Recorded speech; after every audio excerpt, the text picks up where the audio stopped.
If they're not enjoying these spaces, then how can we ask them or encourage them to fight for these spaces?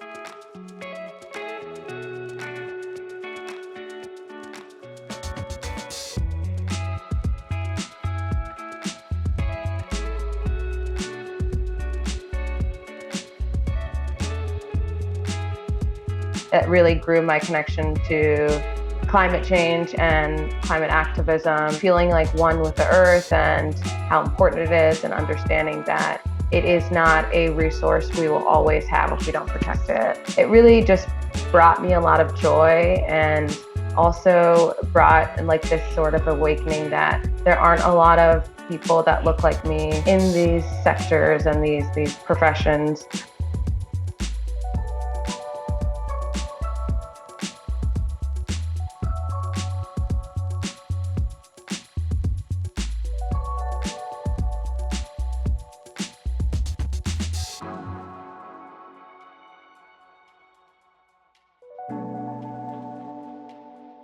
Essentially, this is all me putting tools in my tool belt to create a bridge for these communities to be able to work in outdoor recreation, because I understand the importance of representation, because I didn't have that. Had I, for instance, had that representation at a young age, I would have felt empowered applying for those jobs and seeing myself in those spaces.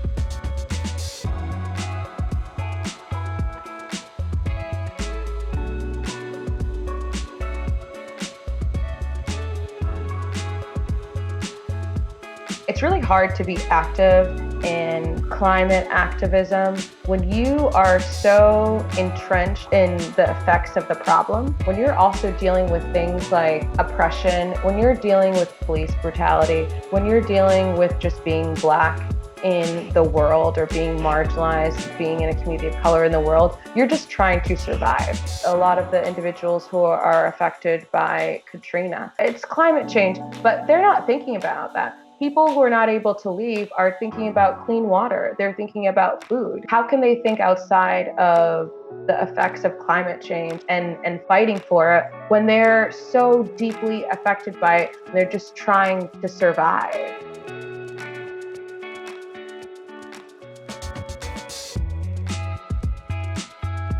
We have to look at outdoor recreation as a whole, but it's having accessibility to equipment, and it does take a lot of money. If they don't have the access, if they don't have the finances in order to do these things, how do they hear about it?